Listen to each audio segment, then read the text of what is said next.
Mr. Speaker, today I'm introducing the most forceful and ambitious statehood admission bill for Puerto Rico in U.S. history. The bill fittingly has 51 original co-sponsors from both parties. Before I describe the bill, let me explain its background.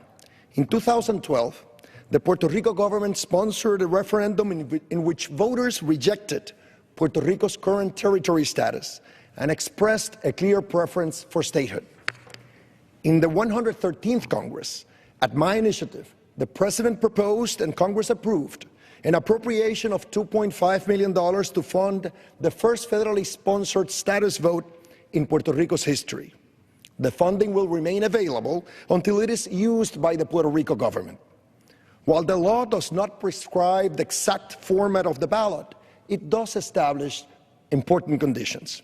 Namely, the law provides that the U.S. Department of Justice must certify that the ballot and voter education materials are consistent with U.S. law and policy. The bipartisan bill I'm introducing today flows from and builds upon the 2012 referendum and the federal appropriation enacted in response to that referendum. In other words, this bill is being filed now because the strategic foundation is firmly in place. Every action I take is designed to advance the statehood cause because it is beyond dispute that territory status is the main source of Puerto Rico's grave economic and social problems. My constituents have no interest in symbolic gestures or empty rhetoric. They care only about concrete steps that bring Puerto Rico closer to equality. My bill would authorize a vote to be held in Puerto Rico within 1 year of the bill's enactment, that is, by no later than the end of 2017. The ballot would contain a single question: shall Puerto Rico be admitted as a state of the United States? To conduct this vote, the Puerto Rico government may use the $2.5 million that Congress already approved, since this format clearly satisfied the conditions of the appropriations law.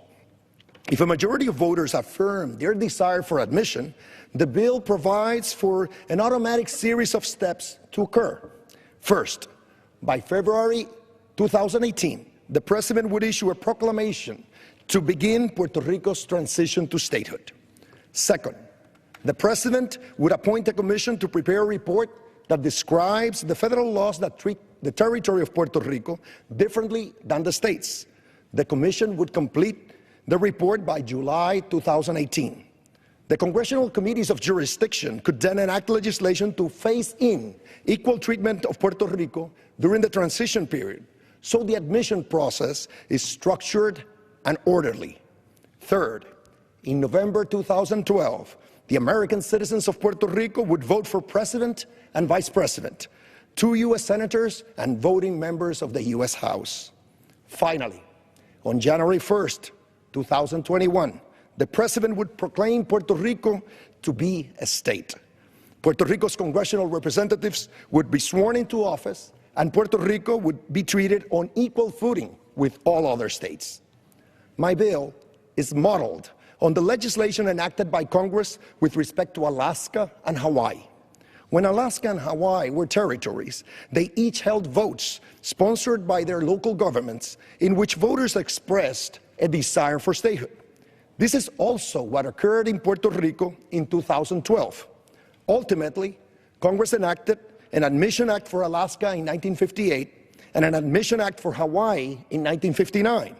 Those acts of Congress provided for admission to occur once a majority of voters in each territory affirmed in a federally sponsored vote that they desired statehood.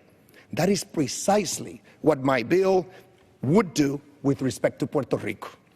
Every member of Congress who co-sponsors this bill is standing up for a powerful principle, which is this: the people of Puerto Rico are U.S. citizens. They have enriched the life of this nation for generations, and they have fought and died to defend her.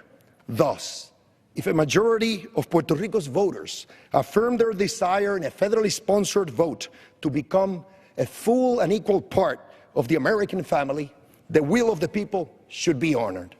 Democracy requires no less. Thank you.